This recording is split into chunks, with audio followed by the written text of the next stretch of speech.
உங்களை எல்லாம் அண்ணன்மார் விஸ்வநாதர் திருக்கோவிலிலே இந்த அழகிய அந்தி பொழுதிலே சந்தித்து மகிழ்வதிலே நான் மட்டில்லாத மகிழ்ச்சி கொள்கிறேன். இந்த கோவிலை பார்க்கிற போதும் இந்த கோவிலிலே எழுந்தருளி இருக்கக்கூடிய சிவபெருமானையும் அம்பிகையையும் வணங்கி மகிழுகிற போதும் இந்த கோவிலை வலம் வருகிற போதும் உள்ளத்திலே எழுகிற ஆனந்த பெருவெள்ளத்தை வார்த்தைகளாலே சொல்ல முடியாது. நான் சென்ற ஆண்டே இதை அனுபவித்தேன், இப்போது மீண்டும் அனுபவிக்கிறேன்.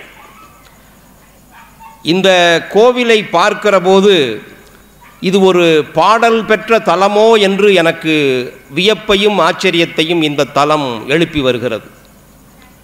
மிகச் சிறப்பானதொரு இலக்கிய மாலைகளை உருவாக்கி இருக்கக்கூடிய கம்பன் கலைக்கூடத்திற்கும் அதனுடைய செயல் சிறந்த வீரர்களுக்கும் வீராங்கனைகளுக்கும் எனது வணக்கங்களை தெரிவித்துக் கொள்கிறேன். இப்போ இந்த கோவிலில் எனக்கு ரொம்ப பிடித்தமான விஷயமாக எதை நான் சொல்லுவேன் என்றால், இந்த கோவிலின் மூலமாக நமக்குள்ளே ஏற்பட்டிருக்கக்கூடிய ஒற்றுமையை நான் வாழ்த்தி மகிழ்கிறேன். இப்போ எல்லாரும் ஒருத்தருக்கு ஒருத்தர் மாலைகள் அணிவித்து எல்லாரும் அவங்கவங்க ஒரு 5 மணித்துளிகள் பேசி தனது உள்ளத்து உணர்வுகளை எல்லாம் வெளிப்படுத்தி கொள்ளக்கூடிய ஒரு வாய்ப்பாக இந்த இலக்கிய விழா அமைவது குறித்து நான் மகிழ்ச்சி கொள்கிறேன். இது தொடர்ந்து காலமாக தொடர்ந்து நடைபெற வேண்டும், அதற்கு எல்லாம் வல்ல இயற்கை அருள வேண்டும் என்றும் நான் வணங்கி விரும்பி கேட்டுக்கொள்கிறேன். இலக்கியம் என்ன செய்யும் அப்படின்னா, குட்டை மனங்கள் வளர்வதற்கும் குறுகிய இதயங்கள் விசாலப்படுவதற்கும் வழிகாட்டும். அதுதான் இலக்கியத்தினுடைய மிகச்சிறந்த பயன். நாங்கள்லாம் சின்ன பிள்ளைகளாக இருந்த போதே, ஒரு 5வது 6வது வகுப்பு படிக்கிற போதே, எங்கள் ஊர் காரைக்குடி. 5வது 6வது வகுப்பு படிக்கிற போதே மிக மிக அரிய சொற்பொழிவுகளை நான் கேட்டு மகிழ்ந்திருக்கிறேன். விளையாட போகும்போது விளையாட போவோம், அந்த விளையாட்டு முடிஞ்சிட்டு இந்த கோவில்களில் போய் பெரியவர்கள் சொல்லுகிற அந்த ஆற்றல் மிக்க எழுச்சி தரக்கூடிய உணர்ச்சி தரக்கூடிய அந்த உரைகளையெல்லாம் கேட்டு மகிழ்ந்ததனுடைய ஒரு வாய்ப்பாக தான் நம்ம இங்கே இப்போ பேசிக்கொண்டிருக்கிறோம். ஏன்னா அந்த சொற்பொழிவை வானொலியில் கேட்கலாம், தொலைக்காட்சியில் பார்க்கலாம். ஆனால் இதுபோல் நம்ம நேருக்கு நேரம் உட்கார்ந்து கேட்பது போல் ஒரு ஆனந்தம் இருக்க முடியாது. ஏன்னா இதை நான் அனுபவித்தவன், சின்ன வயசிலிருந்தே அனுபவித்தவன். ஏராளமான பாடல்களை அந்த பெரியவர்கள் வாயிலாக நான் கேட்டு மகிழ்ந்தவன். முதல்ல நம்ம அன்பு செய்வதை காட்டிலும் ஒன்றும் கிடையாதுங்க. நம்ம எல்லாத்த காட்டிலும் பெரிய ஆன்மீகம் என்ன அப்படின்னா, ஒருவரை ஒருவர் நேசிப்பது தான் மிகச்சிறந்த ஆன்மீகம். ஒருவரிடம் ஒருவர் அன்பு காட்டுவது தான் ஆன்மீகம். ஒருவரிடம் ஒருவர் அன்பு காட்டாமல், நேசிக்காமல், மனம் விட்டு பேசாமல், நான் கோவிலுக்கு போகிறேன், நான் இறைவனை வணங்குறேன், விரதம் இருக்கேன் அப்படிங்கிறதெல்லாம் ஆன்மீகம் கிடையாது. ஒருவருக்கொருவர் விட்டு கொடுத்து, ஒருவருக்கொருவர் அன்பு காட்டி, கருணையோடு அணுகுவது தான் ஆன்மீகம். அதைத்தான் நமது முன்னோர்கள் நமக்கு சொல்லி சென்றார்கள். பிற்காலத்தில் தான் நம்ம வழிபாட்டு முறைகளை எல்லாம் நம்ம மாற்றிக்கொண்டு விட்டோம். கையொன்று செய்ய, விழியொன்று நாட, கருத்தொன்று எண்ண, பொய்யொன்று வஞ்சக நாவொன்று பேச, புலால் கமலும் மெய்யொன்று சார, செவியொன்று கேட்க விரும்பும் யான், செய்யும் பூசணைகளை எவ்வாறு கொள்வாய் கட்சி ஏகம்பனேன்னு பட்டினத்தார் பாட்டு பாடினார். இந்த பாட்டு சாதாரணமான பாட்டு கிடையாது. இதனுடைய ஒவ்வொரு சொல்லும் நம்ம மனதுக்குள்ள உள்வாங்கிக் கொள்ள வேண்டிய கருத்துக்கள் என்று நான் சொல்லுவேன். கடவுளை எப்படி வணங்க வேண்டும் என்று பட்டினத்தார் நமக்கு சொல்லிக் கொடுத்தார். கையொன்று செய்ய, விழி ஒன்று நாட, கருத்து ஒன்று எண்ண, பொய்யொன்று வஞ்சக நாவொன்று பேச புலால் கமழும் மெய்யொன்று சார செவியொன்று கேட்க விரும்பும் யான் செய்யும் பூசனைகள் எவ்வாறு கொள்வாய் வினை தீர்த்தவனே. இந்த பாட்டு நமக்கு சொல்லக்கூடிய செய்திகள் ஆயிரம் செய்திகள் என்று சொல்லுவேன். நம்ம கோவிலுக்குள்ளே போய் எப்படி இறைவனை வணங்க வேண்டும், அவனுடைய திருமுன்னே நான் நின்று அந்த இறைவனோடு எப்படி நாம் ஒன்று கலக்க வேண்டும் என்பதை இந்த பாடல் மூலம் நாம் தெரிந்து கொள்ளலாம். அன்பு பெரியோர்களே, சிவபெருமான் யார் அப்படின்னா அன்புதான் சிவம். தம்பி இப்போ பாட்டு பாடினார், என் தலைப்பை அப்படியே பாடினார். அன்பும் சிவமும் இரண்டென்பர் அறிவிலார், அன்பே சிவமாவது யாரும் அறிகிலார். அன்பே சிவமாவது யாரும் அறிந்தபின் அன்பே சிவமாய் அமர்ந்திருந்தாரே. அன்புதான் சிவம். அதாவது ஆன்மீகம் என்ன அப்படின்னா தன்னை எல்லோரிடமும் காண்பது தான் ஆன்மீகம். தன்னை எல்லோரிடமும் காண்பது, வாழ்க்கையினுடைய ஒவ்வொரு நொடியையும் அனுபவித்து இன்பமாக வாழ்வது, அதுதான் ஆன்மீகம். ஆன்மீகம்னா பாத யாத்திரை போவது, விரதம் இருப்பது, அப்புறம் உருண்டு பிறழுவதெல்லாம் ஆன்மீகம் கிடையாது. ஆன்மீகம் அப்படின்னா என்னென்னா தன்னை எல்லோரிடத்திலுமே காண்பது, எல்லோரிடத்திலுமே தன்னை காண்பது, வாழ்க்கையினுடைய ஒவ்வொரு நொடி பொழுதையும் அனுபவித்து இன்பமாய் வாழ்வது, அதுதான் ஆன்மீகம். நம்ம அதை நன்றாக புரிந்து கொண்டோம் என்றால் வாழ்க்கையில் இருக்கக்கூடிய எல்லா நேரங்களுமே நமக்கு இன்பமாக அமையும், எல்லா பொழுதுகளுமே நமக்கு இன்பமாக அமையும். அதை நம்ம முதல்ல புரிந்து கொள்ளணும். அதை புரிந்து கொள்ளாமல் கோவிலுக்கு போகிறேன் அப்படி இப்படின்னு சொல்கிறதெல்லாம் நம்ம மாணிக்க வாசகர் சொல்கிற மாதிரி, நாடகத்தால் உன்னடியார் போல் நடித்து நான் நடுவே வீடகத்தே புகுந்திடுவான் மிக பெரிதும் விரைகின்றேன், ஆடகச்சீர் மணிக்குன்றே இடையரா அன்புனக்கென் ஊடகத்தே நின்றுருக தந்தருளம் உடையானேங்கிறது தான். நம்ம இறைவனிடம் இடையறாத அன்பு செய்ய வேண்டும். அவரே சொல்கிறார், நாடகத்தால் உன் அடியார் போல் நடித்து அப்படிங்கிறார், அடியார்களைப் போல நடித்து அப்படிங்கிறார். நம்ம என்ன செய்யணும்னா இடையறாத அன்பை இறைவன்பால் நம்ம பொழிந்து கொண்டே இருந்தால் அவன் நமக்கு எல்லா விதமான நலங்களையும் தருவான். எனக்கு இந்த கோவிலை வேகமாக வலம் வந்தேன். உள்ளே போய் கோவிலை வேகமாக வலம் வந்தபோது எனக்கு ஒன்று தோன்றியது. அருமையான கோவில், ஏராளமான மரங்கள், தாவரங்களை கண்டேன்.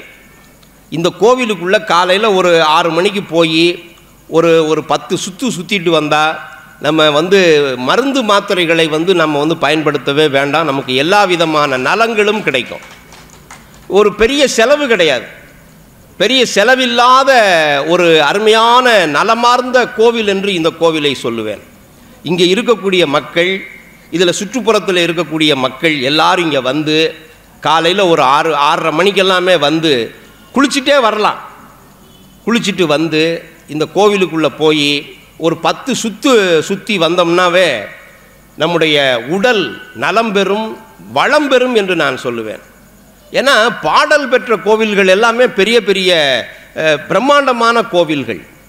அந்த பிரம்மாண்டமான கோவில்களை நம்ம ஏன் அப்படின்னா நம்ம நாயன்மார்கள் அப்படி நடந்தே போனாங்க, எல்லா கோவில்களுக்கு நடந்தே போய் பாட்டு பாடினாங்க. அந்த பாட்டு பாடிய கோவில்களை நம்ம என்ன சொல்கிறோம் அப்படின்னா பாடல் பெற்ற தலங்கள் அப்படின்னு சொல்கிறோம்.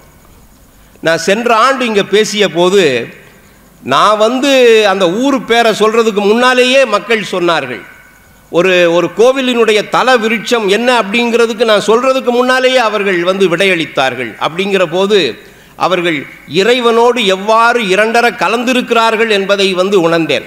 இப்போ சந்திரபிரியா அவங்க அண்ணன்மார் சுவாமி கோவிலில் ஐயா நீங்கள் பேசணும் அப்படின்னு கேட்ட உடனே நான் உடனே ஒப்புக்கொண்டேன். ஏன்னா இந்த பேச்சாளர்களுக்கு என்ன அப்படின்னா நல்ல பார்வையாளர்கள் வேண்டும். பேச்சாளர்களுக்கு யார் தேவை அப்படின்னா நம்ம சொல்லக்கூடிய விஷயங்களை மனதுக்குள்ளே கொண்டு போய் அதை நன்றாக அந்த மனதுக்குள்ளே, அந்த மனது என்கிற களஞ்சியத்தில் வைத்து அதை அனுபவிக்கிறவர்கள் வேண்டும். அப்படிப்பட்ட அனுபவிக்கிறவர்களாக இந்த உடையாம்பாளத்தை சேர்ந்த மக்களை நான் பார்க்கிறேன். ஏன்னா நம்ம சொல்லக்கூடிய கருத்துக்களை நீங்கள் உள்ளே கொண்டு போய் உங்களுடைய பார்வையில் நீங்கள் பார்க்கிற போது இறைவன் அற்புதமாக காட்சி தருவான். நான் உங்களுக்கு என்ன சொல்ல விரும்புகிறேன் என்றால், நீங்கள் எல்லாமே தெரிஞ்சவங்க, மேடையில் உட்கார்ந்து பேசுகிறவங்க தான் அறிவாளிகள் என்று அர்த்தம் கிடையாது. நம்ம எப்படின்னா ஒருத்தருக்கு ஒருத்தர் உரையாடி மகிழ்கிறோம், அவ்வளவுதான். நான் மேலே உட்கார்ந்துருக்கிறேன், நீங்கள் எல்லாம் கீழே அமர்ந்திருக்கிறீர்கள் என்றால் நான் அறிவுடையவன் என்று அர்த்தம் கிடையாது. எல்லாம் படித்தவன் அப்படிங்கிற அர்த்தம் கிடையாது. நீங்கள் எல்லாம் மிகப்பெரிய படிப்பாளிகள். நம்ம என்ன ஒருத்தருக்கு ஒருத்தர் உரையாடி மகிழ்கிறோம், அவ்வளவுதான். திருஞான சம்பந்தர் இந்த முதல் 12 திருமுறைன்னு சொல்கிறோம். அந்த 12 திருமுறைகளில் முதல் 3 திருமுறைகளை பாடியவர் திருஞான சம்பந்தர். அவர் முதல் பாடலை எங்கே பாடினார் அப்படின்னு உங்களுக்கு எல்லாம் தெரியும். முதல் பாடலை எங்கே பாடினார் அப்படின்னா திருப்பிரம்மபுரத்தில் பாடினார். சீர்காழி என்று இப்போது நாம் அழைக்கிறோம், திருப்பிரம்மபுரத்தில் பாடினார். அவர் அந்த பாடிய அந்த முதல் பாடலே இறைவன் மீது இவர் கருணை கொண்டார், அன்பு கொண்டார். அந்த அன்புக்கு இறங்கி சிவபெருமானே அடியெடுத்து கொடுத்தார். தோடுடைய செவியன் விடையேறி ஓர் தூவன் மதிசூடி காடுடைய சுடலை பொடி பூசியன் உள்ளம் கவர் கள்வன். எப்படி பாருங்க, வரி பாருங்க, உள்ளம் கவர் கள்வன். உள்ளம் கவர் கள்வன் எப்படி ஆகிறாரு? அன்பால் ஆகிறார் சிவபெருமான். தோடுடைய செவியன் விடையேறி ஓர் தூவன் மதிசூடி காடுடைய சுடலை பொடி பூசியன் உள்ளம் கவர் கள்வன் ஏடுடைய மலரான் முனைநாள் பணிந்தேத்து அருள் செய்த பீடுடைய பிரம்மாபுரம் மேவிய பெம்மானிவன் அன்றே அப்படின்னு திருஞான சம்பந்தர் பாடினார். முதல் பாடல் 12 திருமுறைகளில் முதல் 3 திருமுறைகள் திருஞான சம்பந்தர் பாடியது. அந்த திருஞான சம்பந்தர் பாடிய பாடல்களிலேயே முதல் பாடல் தோடுடைய செவியன் என்ற பாடல். இதில் இந்த பாடல் அப்படியே படிச்சுட்டு வரும்போது ஒவ்வொரு பாடலையும் உள்ளன்போடு நம்ம படிக்கிற போது, சொல் உணர்ந்து படிக்கிற போது, பொருள் உணர்ந்து படிக்கிற போது நமக்கு கிட்டுகிற அந்த உணர்வு இருக்கு பாருங்க, அந்த உணர்வைத்தான் நான் இறைவன் என்று சொல்லுகிறேன். நல்லா நீங்கள் உள்வாங்கி கொள்ளுங்கள். இறைவன் யார் அப்படின்னா உணர்வு தான். உணர்வு தான் கடவுள், உணர்வு தான் இறைவன். அந்த உணர்வு எப்படி வருது அப்படின்னா, ஒரு பாடலை நம்ம உள்ளுக்குள்ளே நல்லா வாங்கி ஒளியோடு அதை அந்த இறைவனை நினைத்து நாம் உள்ளன்போடு பாட பாட பாட நாம் பெறுகிறோம் அல்லவா ஒரு உணர்வு. நமக்குள்ளே ஒரு எழுச்சி பொங்குகிறதல்லவா, அந்த எழுச்சியைத்தான் நான் இறைவன் என்கிறேன், அந்த உணர்வைத்தான் நான் இறைவன் என்கிறேன். இந்த ஒரு பழக்கத்துக்கு நீங்கள் உங்களை தயார்படுத்தி கொண்டால் எந்த நேரமும் நீங்கள் இறைவனோடு இரண்டரை கலந்து அவனை அனுபவிக்கலாம். பழனிக்கு போய் தான் கும்பிடணும், சிதம்பரத்துக்கு போய் தான் கும்பிடணும், திருவண்ணாமலைக்கு போய் தான் கும்பிடணும்னு ஒன்றும் கிடையாது. திருவண்ணாமலை இறைவனையே நம்ம உள்ளத்துக்குள்ளே எழுந்தருளை வைக்கலாம். திருவாலவாயில் எழுந்தருளி இருக்கக்கூடிய அந்த சொக்கலிங்கனாரையே நமது உள்ளத்துக்குள்ளே நம்ம எழுந்தருளி வைக்கலாம். இதெல்லாம் பட்டினத்தாரும் வள்ளல் பெருமானும் இந்த 12 திருமுறையில் பாடிய இருக்கக்கூடிய நாயன்மார்களும் சொல்லாதது ஒன்றும் இல்லை. இந்த பாடல்களை படித்தாலே நாம் இறைவனை நம் உள்ளே எழுந்தருளை செய்யலாம். இந்த திருவையாறுன்னு ஒரு தலம் இருக்குது.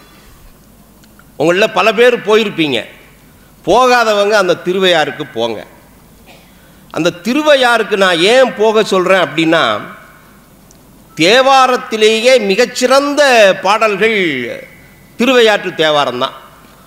அவ்வளவு அருமையான தேவார பாடல்களை திருஞான சம்பந்தரும் சரி திருநாவுக்கரசரும் நமக்கு தந்திருக்கிறார்கள். திருநாவுக்கரசர் என்ற அப்பர் பெருமான் தேவாரத்தை பற்றி, திருவையாறை பற்றி மிகச்சிறந்த பாடல்களை பாடியிருக்கிறார்.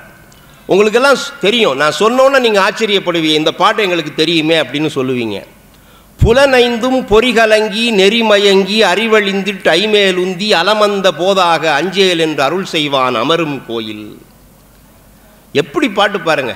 புலனைந்தும் பொறிகலங்கி நெறிமயங்கி அறிவழிந்திட்டு ஐமேலுந்தி அலமந்த போதாக அஞ்சேல் என்று அருள் செய்வான் அமரும் கோயில். புலனெல்லாம் கெட்டு போய் அறிவெல்லாம் அழிஞ்சு போய் நம்ம எல்லாம் என்னடா அப்படின்னு வாழ்க்கையில் அயர்ந்து தளர்ந்து இருக்கிற போது நீ பயப்படாதே, நீ அச்சப்பட வேண்டாம் என்று நமக்கு அருள் செய்யக்கூடியவன் அமர்ந்து இருக்கக்கூடிய கோவில் என்று திருவையாற்றை திருஞான சம்பந்தர் சொல்லுகிறார். இந்த திருஞான சம்பந்தரை நான் முத உங்களுக்கு சொல்ல காரணம் என்ன அப்படின்னா, அவருடைய பாடல் 8 வரி பாடல் அப்படின்னா முதல் 4 வரியில் தான் அவர் இறைவனை பற்றி சொல்லுவார். அடுத்த 4 வரி இயற்கையை பற்றி சொல்லுவார். இயற்கையை உணர்ந்தால் இறைவனை உணரலாம் என்பதுதான் திருஞான சம்பந்தர் நமக்கு சொல்லியிருக்கக்கூடிய மிகப்பெரிய கருத்து. இயற்கையை உணர்ந்தால் இறைவனை உணரலாம். இயற்கையை உணர்ந்தால் இறைவனை உணரலாம். இயற்கையை அழிச்சிட்டு நம்ம எவ்வளவு கோவில் கட்டினாலும் அங்கே இறைவன் குடியேற அமரப்போவதில்லை. தெரியாமலா மரங்களை வைத்தார்கள். ஒவ்வொரு கோவிலுக்கும் தல விருட்சத்தை வைத்தார்கள். ஏன் வைத்தார்கள்? ஒவ்வொரு கோவிலுக்கும் தீர்த்தம் இருக்கு. நீங்கள் ஒரு கோவிலுக்கு போனால் இந்த கோவிலினுடைய தலம் விருட்சம் என்ன, இந்த கோவிலினுடைய தீர்த்தம் என்ன என்று நீங்கள் தெரிந்து கொள்ளணும். இயற்கையை உணர்ந்தால்தான் நம்ம இறைவனை உணர முடியும் என்பது திருநாவுக்கரசருடைய அடிப்படையான அவருடைய பாடலினுடைய கருத்து.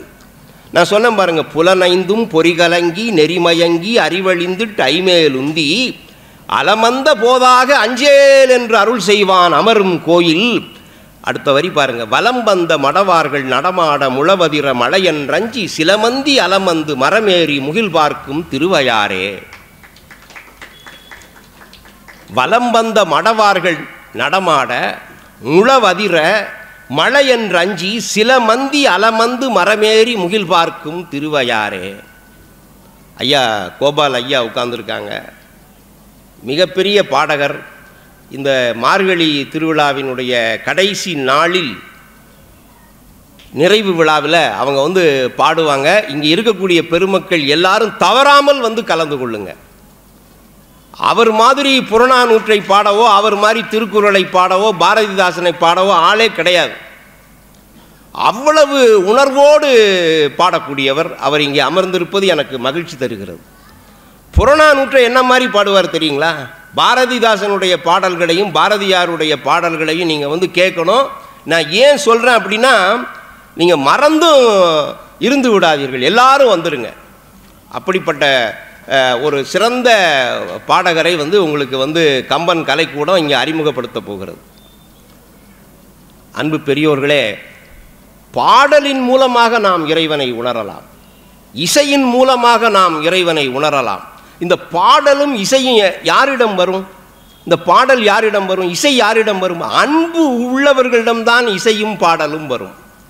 இறுக்கம் கொண்டவர்களிடம் ஆன்மீகம் வராது, அன்பு வராது, எதுவும் வராது. மன இறுக்கம் கொண்டவர்களிடம் என்ன வரும்? ஒன்றும் வராது. அதாவது ஆன்மீகம் அப்படின்னா தூக்கத்தில் கூட ஒரு விழிப்புணர்வு, கோபத்தில் கூட ஒரு பொறுமை. இதுதான் ஆன்மீகம் நமக்கு தரக்கூடியது. நம்ம தூங்கிக்கிட்டு இருந்தால் கூட ஒரு விழிப்புணர்வை ஆன்மீகம் கொண்டு வந்துடும். அதுதான் ஆன்மீகம். அன்பு பெரியோர்கள், பட்டினத்தாருடைய பாடல்களை ஏராளமாக பட்டினத்தார் பாடியிருக்கிறார். அந்த பாடல்களில் ஓரிரு பாடல்களையாவது நம்ம தெரிந்து வைத்து கொள்ள வேண்டும். ஏன்னா அதை தெரிந்து வைத்து கொண்டோம் என்றால் நம்ம யாரிடமும் கோபப்பட மாட்டோம், யாரிடமும் மனம் கடிந்து பேச மாட்டோம், எல்லோரிடமும் அன்பு காட்டுவோம். பட்டினத்தார் சொல்றாரு பாருங்க, பிறக்கும்போது கொடு வந்ததில்லை, பிறந்து மண்மேல் இறக்கும்போது கொடு போவதில்லை. பிறக்கும்போது கொடு வந்ததில்லை, பிறந்து மண்மேல் இறக்கும்போது கொடு போவதில்லை. இடை நடுவில் குறிக்கும் இச்செல்வம் சிவன் தந்தது என்று கொடுக்க அறியாது இறக்கும் குலாமருக்கு என் சொல்லுவேன் இறைவா கச்சி ஏகம்பனே. இதெல்லாம் நமக்கு ஒரு ஒரு துன்பமயமான அவலமயமான வாழ்க்கை நிலையற்றது என்பது போல இந்த பாடல்லாம் தெரியும். ஆனால் அது வாழ்க்கை நிலையற்றது என்பது நம்ம உள்வாங்கி கொள்ளக்கூடாது, அதை உணரக்கூடாது. அதற்காக பாடவில்லை. வாழ்க்கை நிலையில்லாதது என்பதை சொல்லுவதற்காக அவர் பாடவில்லை. இந்த நிலையில்லாத வாழ்க்கையில் நீ நிலை பெற வேண்டுமானால் என்ன செய்ய வேண்டும்? இந்த வாழ்க்கை நிலையில்லாதது தான். இந்த நிலையில்லாத வாழ்க்கையில் நீ நிலை பெற வேண்டுமானால் என்ன செய்ய வேண்டும் என்பது தான் பட்டினத்தார் நமக்கு சொல்லி சென்றது. இந்த பாட்டை நம்ம உள்வாங்கிக்கிட்டோம்னா எப்படி வாழ்வோம் தெரியுமா? பிறக்கும்போது கொடு போவதில்லை, பிறக்கும்போது கொடு வந்ததில்லை, பிறந்து மண்மேல் இறக்கும்போது கொடு போவதில்லை, இடை நடுவில் கொடுக்கும் இச்செல்வம் சிவன் தந்தது என்று கொடுக்க அறியாது இறக்கும் குலாமருக்கு என் சொல்லுவேன் இறைவா கச்சி ஏகம்பனே. இந்த பாடலை நம்ம உள்வாங்கிக்கிட்டோம் அப்படின்னா நம்ம கஞ்சர்களாக இருக்க மாட்டோம். இறக்கப்பட்டு இறங்குகிறவர்களுக்கு நம்ம வந்து கொடுக்கக்கூடிய மனிதர்களாக மாறிப்போவோம். இப்போ புத்தாண்டு பிறக்கிறது, அப்புறம் அடுத்த ஆண்டு வருகிறது. இப்போ பார்த்தீங்கன்னா ஒவ்வொரு வருடமும் என்ன கூடிக்கிட்டே போகுது அப்படின்னா, கயவர்களும் வஞ்சகர்களும் கூடிக்கொண்டே போகிறார்கள். எங்கே பார்த்தாலும் பார்த்தீங்கன்னா திருட்டும் கொள்ளையும் பெருகிக்கிட்டே போகிறதுனால என்ன தெரியுது? அன்பு என்கிற உணர்வு வற்றி போய்விட்டது என்பதைத்தான் இதெல்லாம் காட்டுது. நீதிமன்றங்கள் பெருகி கொண்டே போகிறது, காவல் நிலையங்கள் பெருகி கொண்டே போகிறது, சிறைச்சாலைகள் பெருகி கொண்டே போகிறது. இதுவா முன்னேற்றம்? எவ்வளவோ அறிவியல் முன்னேறலாம், தொழில்நுட்பம் முன்னேறலாம். ஆனால் இந்த அறிவியல் முன்னேற்றத்தோடு தொழில்நுட்ப முன்னேற்றத்தோடு எல்லா விதமான பொருள் வள முன்னேற்றத்தோடு இந்த தீவினைகளும் பெருகி கொண்டு போவது வந்து எதை காட்டுகிறது என்றால், அன்பு என்கிற உணர்வு இந்த உலகத்திலே இருந்து கொஞ்சம் கொஞ்சமாக குறைந்து கொண்டே போவதைத்தான் காட்டுகிறது. இப்போ நம்ம நாளிதழ்களை எல்லாருமே படிக்கிறோம். நாடுகளுக்குள்ள எவ்வளவு போர் நடக்குது பாருங்க. எவ்வளவு பெரிய கட்டடங்கள்லாம் ஒரு நொடி பொழுதில் அழிஞ்சு போகுது. மக்கள் துயரமுற்று ஒரு ஊர்லேருந்து ஒரு ஊருக்கு, ஒரு ஊர்லேருந்து ஒரு ஊருக்கு, ஒரு நாட்டிலிருந்து இன்னொரு நாட்டுக்கு போய்கொண்டே இருக்கிறார்கள். இதெல்லாம் பார்க்குற போது எவ்வளவு மனது வந்து வேதனைப்படுகிறது. இப்போ அன்பு ஒன்றுதான் இந்த உலகம் தழைப்பதற்கு வழி என்று நான் சொல்லுவேன். அன்பு ஒன்றுதான். இதை மக்கள் புரிந்து கொள்ள வேண்டும். மத ரீதியான கருத்துக்கள் எல்லாம் எதுக்கு அப்படின்னா, அன்பு என்கிற உணர்வு பெருகுவதற்கு தான். அன்பு பெரியோர்களே, ஞாயிற்றுக்கிழமை ஆனால் கிறிஸ்தவர்கள் பைபிளை எடுத்துக்கிட்டு மாதா கோவிலுக்கு போகிறார்கள். மாதா கோவிலுக்கு எல்லாரும் போகிறாங்க. இஸ்லாமியர்கள் 5 நேரமும் அந்த திருக்குரானை வந்து தொழுகிறார்கள், பாடுகிறார்கள். சீக்கியர்கள் இருக்காங்க பாருங்க. சீக்கியர்களுக்கு குரு கிரந்த சாஹிப், அவர்களோட வேத நூலான குரு கிரந்த சாஹிப் தான் கடவுளே. இதை நம்ம நல்லா நீங்கள் உள்வாங்கிக் கொள்ள வேண்டும். இங்கே கூடியிருக்கக்கூடிய பெருமக்கள் நன்றாக உள்வாங்கிக் கொள்ள வேண்டும். சீக்கியர்களுக்கு குரு கிரந்த சாஹிப் தான் கடவுள். அந்த குரு கிரந்த சாஹிப் தான் தேர் மீது ஏற்றி அவர்கள் ஊர்வலம் வருகிறார்கள். அதுபோல நமது சைவ சமயத்தை சார்ந்தவர்களும் வைணவ சமயத்தை சார்ந்தவர்களும் நூல்களுக்கு மிகுந்த முக்கியத்துவம் கொடுக்க வேண்டும். புத்தகங்களுக்கு அதிக முக்கியத்துவம் கொடுக்க வேண்டும். புத்தகம் என்பது வந்து அன்பை சொல்லக்கூடிய ஒரு வழி என்று நான் சொல்லுவேன். இந்த 12 திருமுறைகள்லாம் வந்து முதல்ல உங்களுக்கு திருஞான சம்பந்தரை அறிமுகப்படுத்தினேன். இந்த 4, 5, 6 திருமுறைகள் இருக்கு பாருங்க. இந்த 4, 5, 6 திருமுறைகளை யார் கொடுத்தது?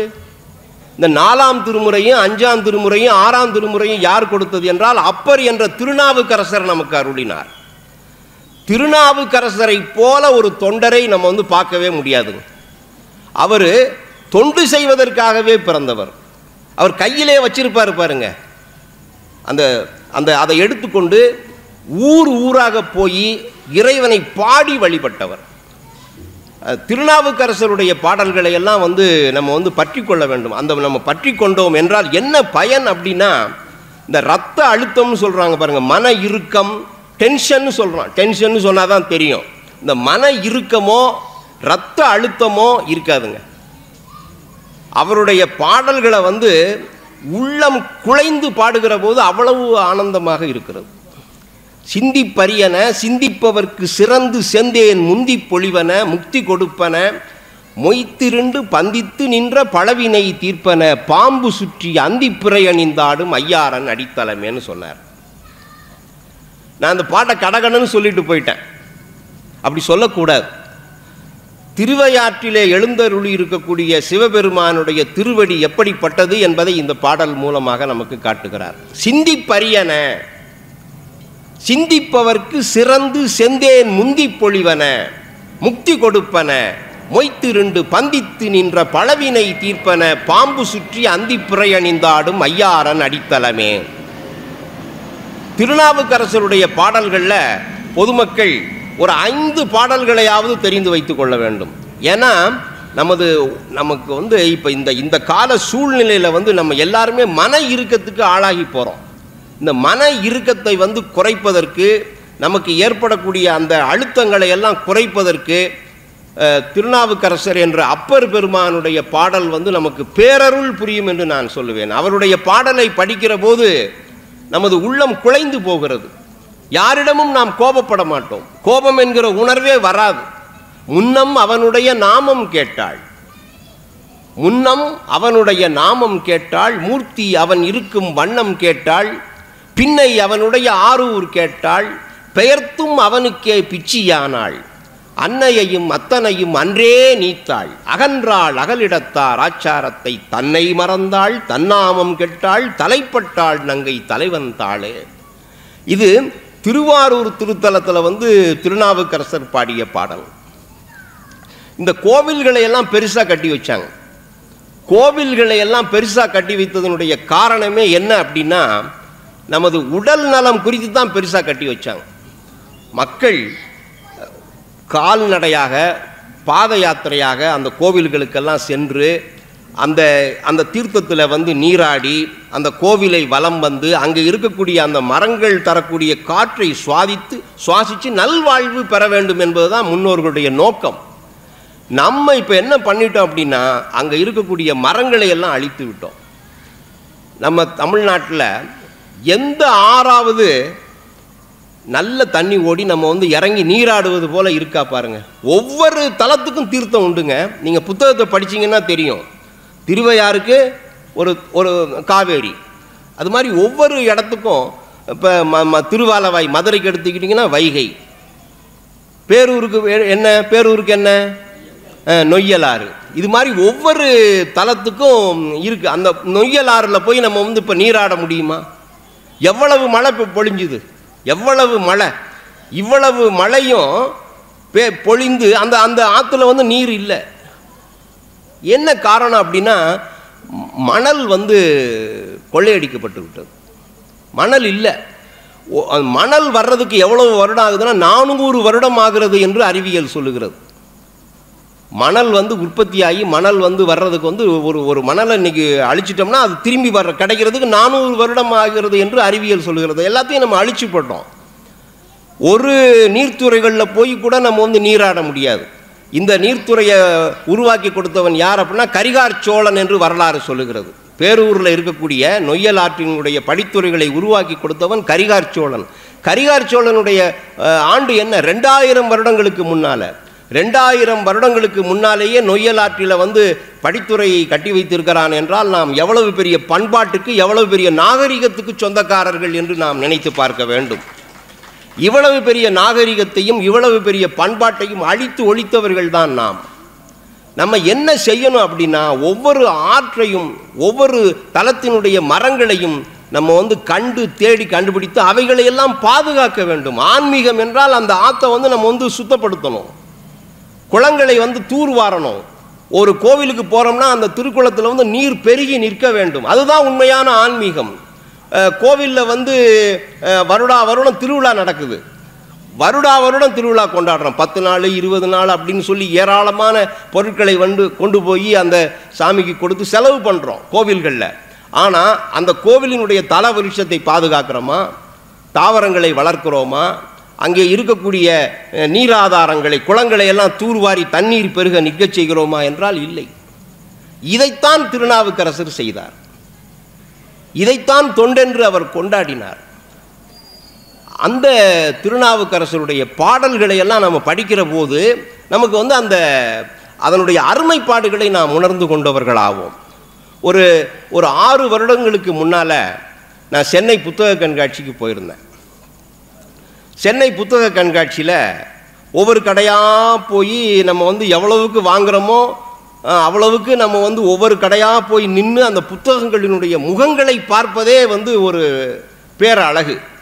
நமக்கு ஒரு மன எழுச்சியை தரக்கூடியது. ஒவ்வொரு கடையாக போய் நின்று என்ன புத்தகம் அதை பிரட்டி பார்க்கறது, அதை அந்த புதிய புத்தகங்களை நுகர்வதே அது ஒரு புதிய மனமாக இருக்கும். ஒரு புத்தகத்தினுடைய எடுத்துகிட்டு போய் அதை பார்த்தீங்கன்னா அதுவே நமக்கு ஒரு புதிய மனத்தை தரும். அது மாதிரி அதை பார்க்குறதே ஒரு சுகமான அனுபவம். அப்படி நான் ஒரு முறை ஒரு 6 வருடத்துக்கு முன்னால் போய் பார்த்துட்டு இருக்கும்போது ஒரு வயதான பெரியவர், அவருக்கு எப்படியும் ஒரு 80 வயது இருக்கும், அந்த அம்மாவுக்கு ஒரு 74 வயது இருக்கும், புத்தகங்களை எடுத்தார்கள். சரி, என்னென்ன புத்தகங்களை எடுக்கிறாங்க அப்படின்னு பார்த்துட்டு இருந்தேன். அந்த அம்மா கையில் வைத்திருந்தது பூரா வைணவ இலக்கியங்கள், மகாபாரதம், 4000 திவ்ய பிரபந்தம், அது சார்ந்த சின்ன சின்ன கதைகள், ஏராளமான புத்தகங்களை அவர்கள் வைத்திருந்தார்கள்.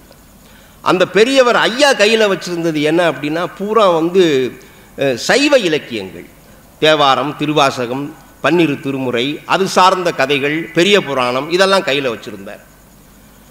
அவங்க 2 பேரும் புத்தகங்களை தேடி தேடி வாங்குவதே அதை பார்க்குறதுக்கே ஆனந்தமாக இருந்தது. ரொம்ப தூக்க முடியாமல் இருந்தார். அப்போ அந்த ஐயா கிட்ட போய் நான் அவரோட இதெல்லாம் வாங்குறீங்களே ஐயா, ரொம்ப மகிழ்ச்சியாக இருக்குங்க ஐயா, நீங்கள் வாங்க. ஏன்னா நான் புத்தகத்தோடு 2 கலந்தவன். புத்தகம்தான் எனக்கு சோறு போடுது. நான் ஒரு புத்தக வடிவமைப்பாளர், புத்தகத்தை மெய்ப்பு பார்க்குறவர், புத்தகங்களை சீரமைக்கிறவர். புத்தகம்தான் எனக்கு சோறு போடுது.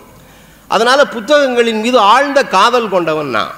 அப்போ அவர்கிட்ட போய் ஐயா நீங்கள் புத்தகங்களை தேடி வாங்குவதே பரவச உணர்வை ஏற்படுத்துதையா, அதுவும் நல்ல நல்ல புத்தகங்களாக வாங்குறீங்களே அப்படின்னு சொல்லும்போது அவர் சொன்னார், வருடம் வருவேன் ஐயா அந்த புத்தக கண்காட்சிக்கு.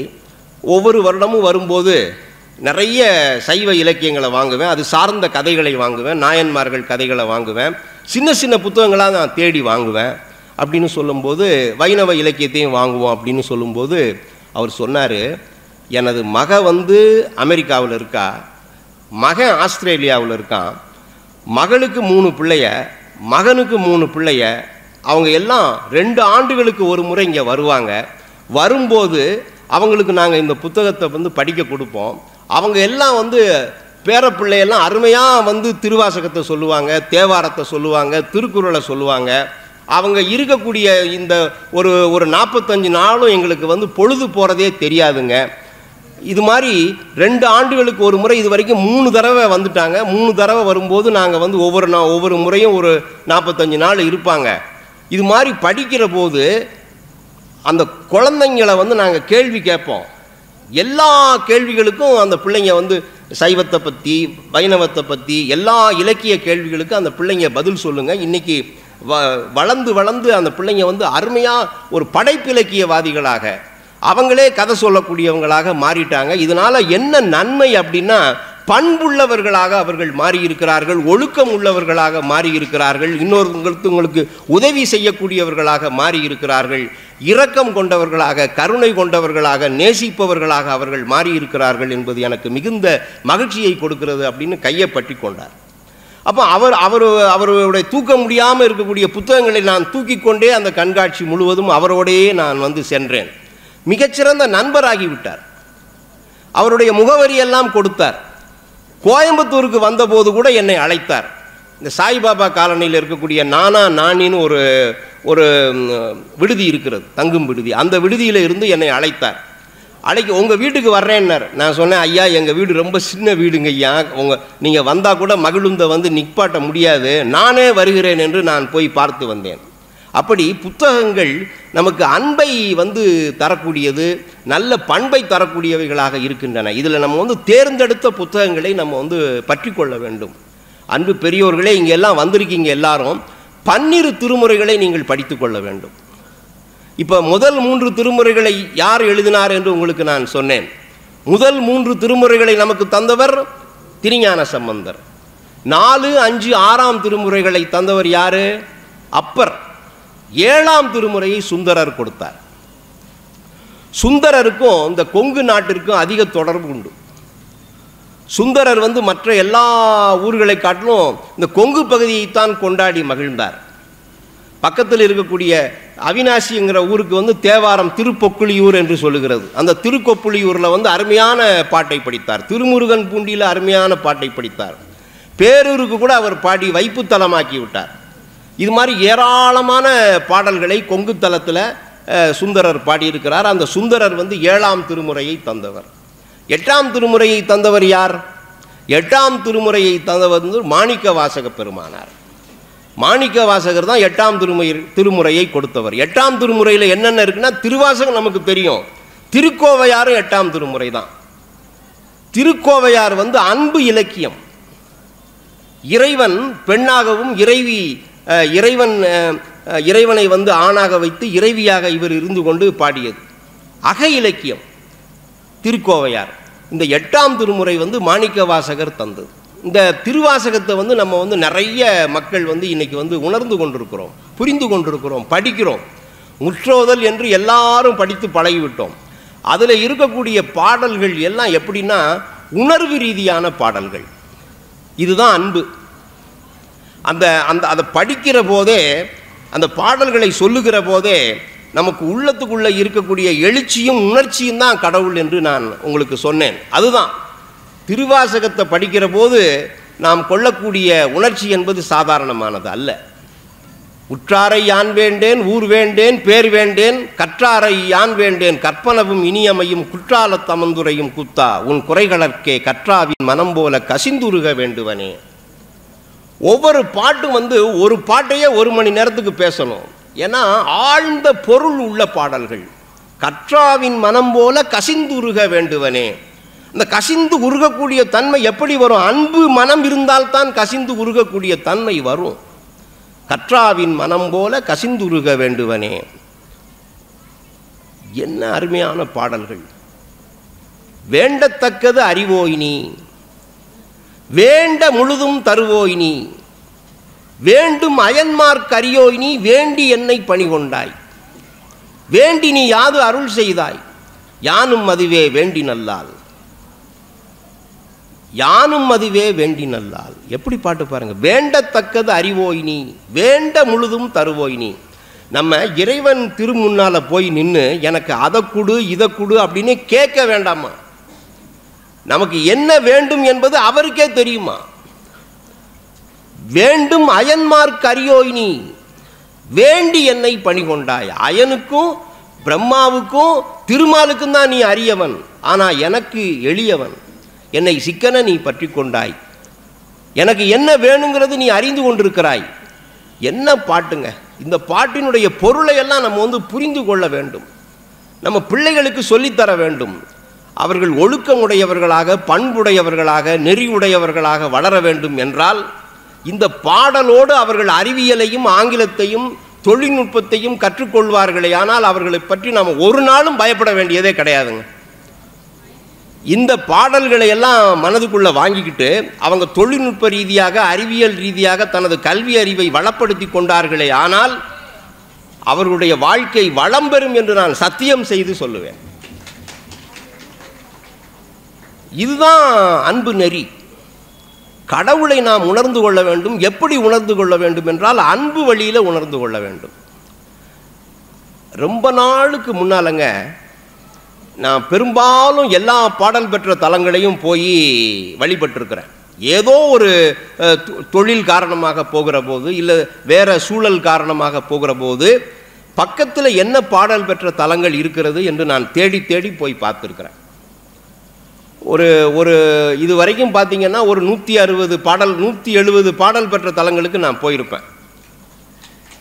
இது ஏன் இந்த பாடல் பெற்ற தலங்களுக்கெல்லாம் போக வைத்தது எதுன்னா தேவாரம் தான்.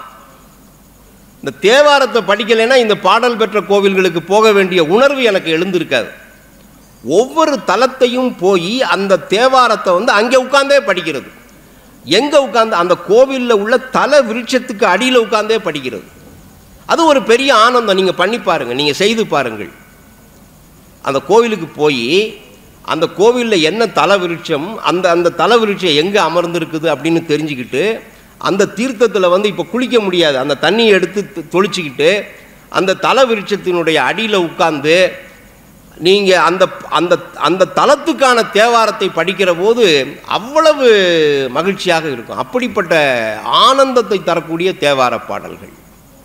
அதை நீங்கள் அங்கே உட்கார்ந்து படிக்கணும். இது மாதிரி நிறைய கோயில்களுக்கு தேடி தேடி போயிருக்கேன். அப்படி போன போது நான் எல்லாத்துக்கும் போனேன். இந்த வேதாரண்ய கோவிலுக்கு 2 ஆண்டுகளுக்கு முன்னால் தான் போனேன். இந்த கொரோனாவுக்கு பிறகு தான் வேதாரண்யத்துக்கு போனேன். வேதாரண்யத்துக்கு போனதே இல்லை. வேதாரண்யத்துக்கும் போயிட்டு கோடிக்கரைக்கும் போனேன். கோடிக்கரையினுடைய சுந்தரர் பாடல் என்பது சாதாரணமான பாடல் அல்ல, மிக அருமையான பாடல். பொன்னியின் செல்வனை படிச்சிருந்தீங்கன்னா நீங்கள் அந்த கோடிக்கரையை அனுபவிக்கலாம். கோடிக்கரையை பொன்னியின் செல்வனை படிச்சிங்கன்னா கோடிக்கரையை பார்க்கணுன்னு உண்டாயிரும். அந்த சுந்தரருடைய பாடலை பார்க்கணுங்கிற உணர்வு உங்களுக்கு உண்டாயிரும். எல்லாருமே படிச்சிருப்பீங்க, எல்லாருக்குமே தெரிஞ்சிருக்கும், உங்கள் எல்லாருக்குமே தெரிஞ்சிருக்கும் என்று நான் நம்புகிறேன். நான் அப்படி போயிருக்கும்போது ஒரு என்னால் வாழ்க்கையில் மறக்கவே முடியாத ஒரு நிகழ்ச்சி அங்கே நான் பார்த்தேன். மனிதன் எதில் வாழ்கிறான்னா நம்பிக்கையில் வாழ்கிறான். நம்பிக்கை இல்லைன்னா மனிதன் வாழ முடியாது. எவ்வளவு பணங்காசு இருந்தாலும் சரி, எவ்வளவு செல்வம் இருந்தாலும் சரி, எவ்வளவு உடல் வலிமை இருந்தாலும் சரி, நம்பிக்கை இல்லைன்னா மனிதன் வாழ முடியாது. அந்த ஒரு நம்பிக்கையை அங்கே பார்த்தேன். இவ்வளவு நாள் போகாமல் இன்னைக்கு நம்மளை இயற்கை இறைவன் நம்மளை இங்கே இன்னைக்கு அனுப்பியிருக்கான்னா நம்ம அந்த காட்சியை பார்ப்பதற்காகவே நம்மை அனுப்பியிருக்கிறார் என்று நான் உணர்ந்து கொண்டேன். வேதாரண்யத்தை போய் பார்த்தேன், அப்புறம் கோடிக்கரையை போய் பார்த்தேன், திருப்பி மறுபடியும் வேதாரண்யத்துக்கு வந்தேன். வேதாரண்யத்தில் பார்த்தீங்க அப்படின்னா அந்த கடற்கரை மணலில் ஒரு இளம்பிள்ளை வாதத்தில் பாதிக்கப்பட்ட ஒரு பையன், அவனுக்கு வயது ஒரு 8 வயது இருக்கும், கை கால் சூம்பி போயிருக்கு. அந்த பையன் அப்படி உட்கார்ந்துருக்கிறான். அந்த தாய்க்கு பார்த்திங்கன்னா ஒரு 32 வயது இருக்கும். அந்த தகப்பனும் அங்கே நின்றுட்டு இருந்தார். அந்த தாய் என்ன செஞ்சா அப்படின்னா அந்த பையன் இருக்கிற இடத்துலேருந்து ஒரு 10 அடி போய் அந்த மணலை தோன்றா. நான் பார்த்துக்கிட்டே இருக்கிறேன். அந்த கோவிலுக்கு வழிபாடு முடிஞ்சு இந்த கடற்கரையை பார்த்தவன் இந்த காட்சியை பார்த்துக்கிட்டே இருக்கேன். இந்த கடலை பார்ப்பது பெரிய இன்பம்ங்க. கடலை பார்க்குற மாதிரி ஒரு இன்பம் திருச்செந்தூருக்கு போனால் கோவிலுக்குள்ளே இருக்கிற நேரத்தை காட்டு நம்ம கடற்கரையில் தான் அதிகம் இருப்போம்.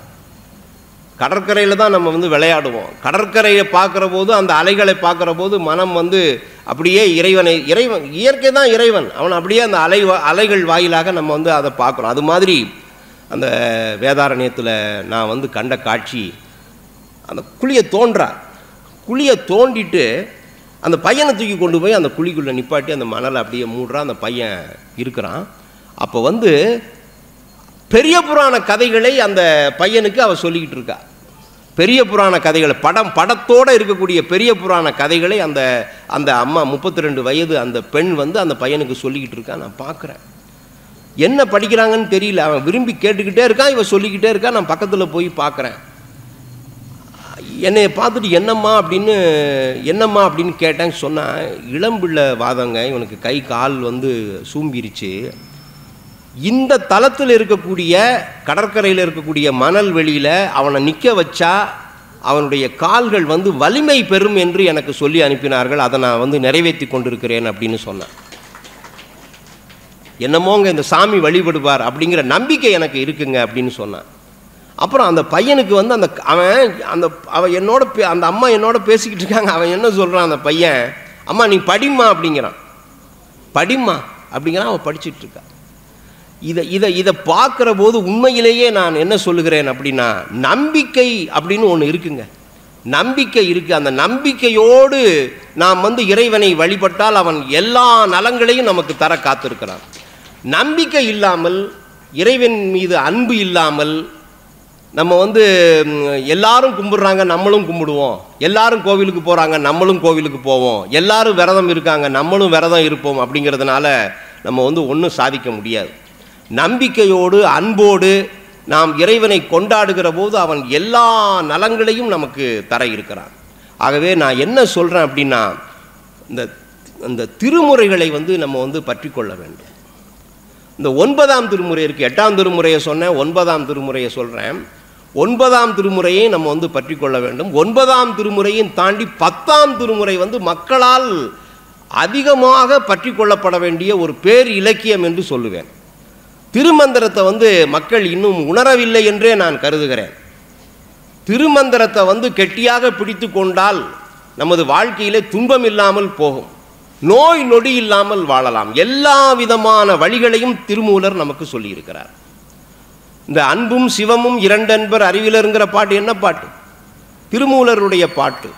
அவர் ஒரு பாட்டு சொன்னாருங்க. அந்த 3000 பாடல்கள்லேயே எனக்கு ரொம்ப பிடிச்ச பாடல் என்று ஒரு பாடலை நான் சொல்லுவேன். இந்த பாடலை நீங்கள் தெரிஞ்சுக்கிட்டீங்கன்னா அன்பின் சிகரங்களாக நீங்கள் விளங்குவீர்கள், அன்பின் சிகரங்களாக நீங்கள் மாறிப்போவீர்கள், அன்பு காட்டுவீர்கள். ஒரு நொடி பொழுது கூட அன்பை நீங்கள் மறுக்கவே மாட்டீர்கள். அன்பிலார் எல்லாம் தமக்குரியர், அன்புடையார் என்பும் உரியர் பிறர்க்குன்னு திருவள்ளுவர் சொன்னார். அந்த பாடலை வந்து விரிவுரையாக்கியவர் யார் அப்படின்னா, ஒன்று கம்பர், இன்னொன்று திருமூலர் தான். திருமூலர் வந்து படமாட கோயில் பரமர் கொன்றியில் நடமாட கோயில் நம்பர்கத ஆகா, நடமாட கோயில் நம்பர் கொன்றியில் படமாட கோயில் பரமர் கதாமேனு பாட்டு பாடினார். இதனுடைய பொருளை நீங்கள் புரிந்து கொண்டீர்கள் என்றால் மிகப்பெரிய கருணையாளர்களாக, மிகப்பெரிய அன்புடையவர்களாக நீங்கள் எல்லாமே மாறி போய்வீர்கள். இந்த இந்த இந்த சொற்பொழிவினுடைய பொருளே அதுதான். இந்த பேச்சினுடைய பொருளே அதுதான். அதாவது நம்ம வந்து இறைவனுக்கு போய் நம்ம வந்து அபிஷேகத்தை செய்கிறோம், பாலை ஊற்றுறோம், தேனை ஊற்றுறோம். இது வந்து ஒருபோதும் வந்து ஏழைகளுக்கு போய் சேரப்போவதில்லை. ஏழைகளுக்கு நீங்கள் ஏதாவது கொடுத்தீங்கன்னா அது இறைவனை போய் சேரும் அப்படிங்கிற எளிதான பொருள் தாங்க இந்த பாட்டு. இந்த பாட்டினுடைய பொருள் மூலம் வந்தது தான் அன்னதானம். அன்னதானம் எப்படி ஏற்பட்டது? நம்ம இறைவனை எப்போதெல்லாம் கொண்டாடுகிறோமோ, இறைவனை எப்போதெல்லாம் ஆராதிக்கிறோமோ அப்போதெல்லாம் சோறிட வேண்டும். திருவள்ளுவர் சொன்னார், வரியார்கொன்று ஈவதே ஈகை மற்றெல்லாம் குறியெதிர்ப்பை நீரது உடைத்தினர். அதாவது வறியவர்களுக்கு கொடுப்பது தான் அன்னதானம், வறியவர்களுக்கு கொடுப்பது தான் ஈகை, வறியவர்களுக்கு தான் கொடுக்கணும். மற்றவங்களுக்கு வந்து நீங்கள் வந்து உதவி பண்ணுவது எப்படின்னா, லாபத்தை கருதி அவர்களிடமிருந்து பயன் பெறலாம் என்று கருதி கொடுப்பது அப்படின்னு சொன்னார் வள்ளுவர். திருவள்ளுவருடைய அந்த முற்போக்கான கருத்துக்களை வந்து சிவபெருமான் மீது ஏற்றி மக்களுக்கு நல்லுபதேசம் செய்தவர் தான் திருமூலர். மக்களே, நீங்கள் வந்து ஏழைகளுக்கு இறங்குங்கள், அதன் மூலமாக நீங்கள் இறைவனை காண்பீர்கள். ஏழையின் சிரிப்பில் இறைவனை காண்பீர் அப்படிங்கிற தத்துவம் யார் கொடுத்த தத்துவம்? திருமூலர் கொடுத்த தத்துவம். திருமூலருடைய பாடல்களை நாம் வந்து பற்றி கொள்ள வேண்டும். யார் அறிவார் எங்கள் அண்ணல் பெருமையை, யார் அறிவார் இந்த அகலமும் நீளமும், பேரறியாத பெருஞ்சுடர் ஒன்றதின் வேரறியாமை விளம்புகின்றேனேன்னு திருமூலர் பாடினார்.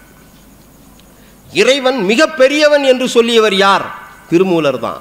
யார் அறிவார் எங்கள் அண்ணல் பெருமையை, யார் அறிவார் இந்த அகலமும் நீளமும், அந்த பரம்பொருளினுடைய நீளத்தையும் அகலத்தையும் நம்மளால சொல்லவே முடியாதுன்னார். இறைவன் யாரா? அந்த பிரபஞ்சம் முழுவதும் இறைவனுடைய தோற்றமா. பிரபஞ்சம்னா என்ன? பிரபஞ்சம்னா என்ன? எல்லா உலகங்களும் அடங்கிய உலகம்தான் பிரபஞ்சம்.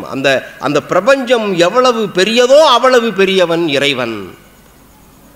யார் அறிவார் எங்கள் அண்ணல் பெருமையை, யார் அறிவார் இந்த அகலமும் நீளமும், பேரறியாத பெருஞ்சுடர்.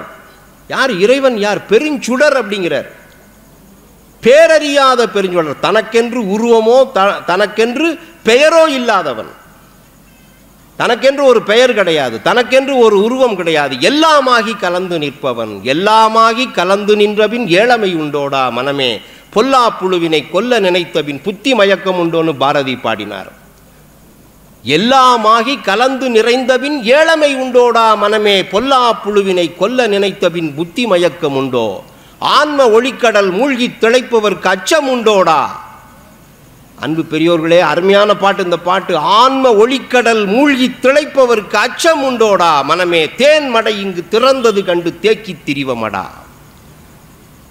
ஆன்ம ஒளிக்கடல் மூழ்கி திளைப்பவர்க்கு அச்சம் உண்டோடா. இறைவனை வந்து நம்ம வந்து நம்பி அன்பு கொண்டு வணங்குகிறோம் என்றால் நமக்கு அச்சம் இருக்கக்கூடாது. அச்சத்தை போக்குபவன் தான் இறைவன். நம்முடைய வாழ்க்கை இன்னைக்கு எப்படி இருக்குன்னா, எப்போ பார்த்தாலும் அச்சத்தோடையே வாழ்கிறோம். ஒவ்வொரு நொடி பொழுதும் அச்சம் நமது மனதில் இருந்து கொண்டே இருந்தால் நம்ம எப்படி ஒரு எழுச்சி மிக்க மனிதர்களாக நாம் மாறிப்போவோம்? மாறவே முடியாது. முதலில் நம்ம வந்து என்ன கேட்கணும்னா, அச்சத்தை வந்து இறைவன் போக்க வேண்டும். அச்சத்தை போக்கு, அச்சம் தவிர்.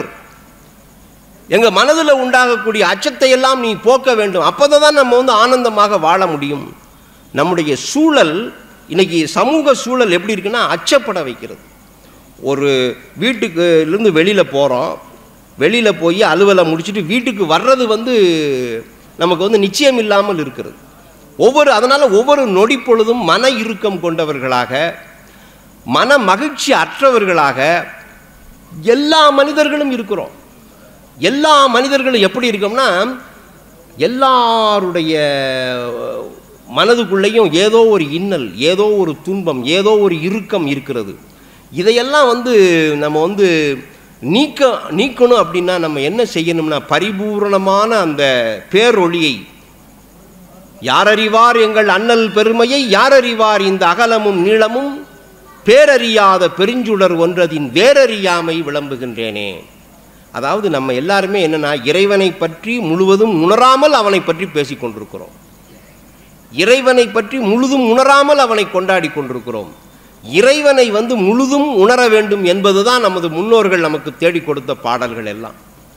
நான் எப்போதுமே சொல்லுவேன், நமக்கு கிடைத்த அறிவு களஞ்சியம் போல உலகத்தில் எந்த மொழியிலும் இலக்கியம் கிடையாதுங்க. எந்த மொழியிலும் இலக்கியம் கிடையாது. அதுவும் நம்ம தமிழில் திருக்குறள் ஒன்று போதும். ஒவ்வொரு குறளுக்கும் ஒரு நோபல் பரிசு கொடுக்கலாம்.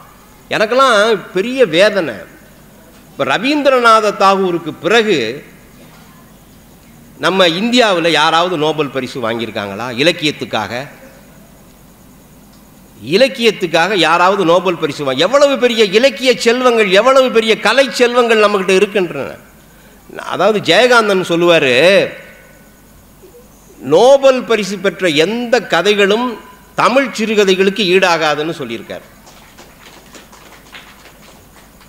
நம்ம தேடி இலக்கியங்களை படிக்கிற போது நமது வாழ்க்கை செம்மையடையும்.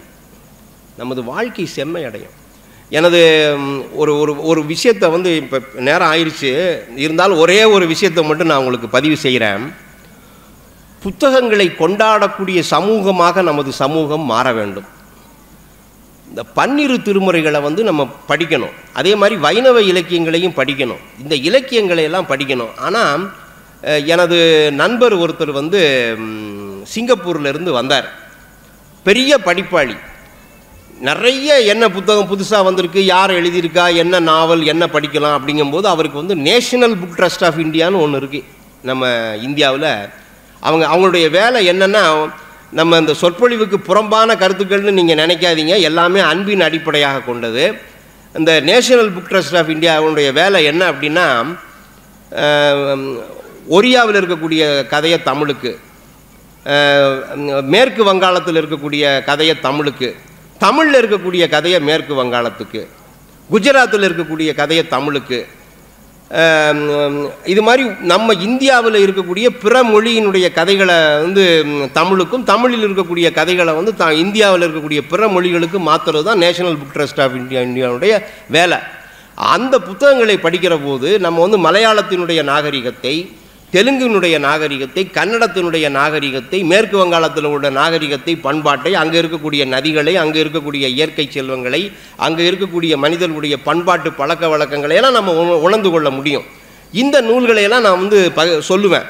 அந்த பையன் ஒருத்தர் வந்தார், வேகமாக முடித்து கொள்கிறேன். அவர் வந்தபோது அவர் என்ன பண்ணார், ஒரு 100 புத்தகத்தை வாங்கி எல்லா வீட்டுக்கும் கொண்டு போய் நான் கொடுத்துட்டு வரேன் அப்படின்னு சொல்லி 100 புத்தகத்தை வாங்கினார். 100 புத்தகத்தை வாங்கிட்டு முதல்ல ஒரு வீட்டுக்கு போனார். முதல்ல அந்த வீட்டுக்கு போய் பெல்லை அமுத்தினோன்னே அவங்க இந்த யாரோ இந்த வியாபாரத்துக்காக வருவாங்க பாருங்கள், வணிக நோக்கத்துக்காக வர்ற ஆள் மாதிரி, யாரும் இல்லைங்க வீட்டில், யாரும் கிடையாது அப்படின்னு சொல்லி கதவை திறக்கவே இல்லை. இந்த பையன் ஒரு புத்தகத்தை கூட அங்கே கொடுக்க முடியல. அவன் குறிக்கோளை பணத்துக்கு விற்கிறது இல்லை, எல்லா வீட்டுக்கும் போய் அன்பளிப்பாக கொடுக்கறது. அவன் நல்லா சம்பாதிச்சிட்டான், நல்லா செட்டில் ஆகிட்டான், ஏதோ ஒன்று இந்த சமூகத்துக்கு செய்யணுங்கிற ஒரு பங்களிப்பு. ஒரு வீட்டில் திறக்கவே இல்லை கதவை. அப்புறம் அடுத்த வீட்டுக்கு போனான். அடுத்த வீட்டுக்கு போய் கதவை திறந்தோடனே புத்தகம் அப்படின்னு சொல்லி கொடுத்தான். இதெல்லாம் நாங்கள் படிக்க மாட்டோமுங்க, வேறு ஏதாவது பொருள் இருந்தால் கொடுங்க அப்படின்னாங்க. அந்த வீட்லேயும் புத்தகத்தை அன்பளிப்பாக கூட வாங்கிக்கல, வேறு ஏதாவது இருந்தால் கொடுங்க.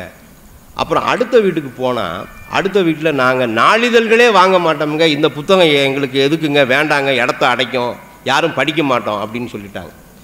அப்படி புத்தகத்தை யாருமே அன்பளிப்பாக கூட வாங்காத ஒரு சமூகமாக நம்ம மாறி போகக்கூடாது. அப்போ அந்த புத்தகத்தை யார் வாங்கினா அப்படின்னா, அந்த வீட்டில் இருந்து வெளியில் வரும்போது அந்த வீட்டினுடைய அந்த அந்த அடுக்குமாடி குடியிருப்பினுடைய காவக்காரன் என் பேத்திக்கு பயன்படும் அப்படின்னு வாங்கிட்டான்.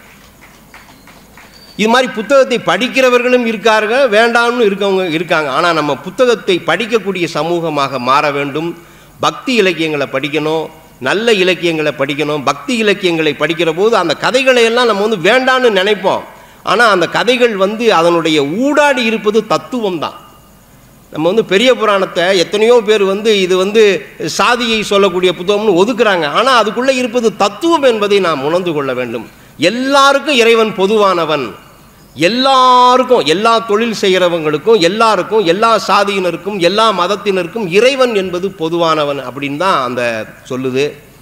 அதனால் உலகெல்லாம் உணர்ந்து ஓதற்கரியவன், நிலவுலாவிய நீர்மலி வேணியன், அழகில் சோதியன் அம்பலத்தாடுவான், மலர்ச்சிலம்படி வாழ்த்தி வணங்குவோம்னு 12 திருமுறையில் 12வது திருமுறையாகிய சேக்கிழார் பெரிய புராணத்தில் சொன்னார். நான் முக்கியமாக என்ன கருதுனேன் என்றால், திருமந்திரத்தை விரித்து சொல்ல வேண்டும் என்று நினைத்தேன். திருமந்திரம் வந்து அற்புதமான விஷயம். அதை வந்து விரித்து சொல்லணும் அப்படின்னு நான் நினச்சேன். ஆனால் கால சூழல் வந்து அதற்கு இடம் தரவில்லை. அடுத்த ஆண்டு திருமந்திரத்தை மட்டுமே உங்களோடு பேசுவதாக நான் முடிவு செய்திருக்கிறேன். அந்த 3000 பாடல், அந்த 3000 பாடல்களில் வந்து 300 பாடல்களை வந்து நான் படித்து வச்சுருக்கேன்.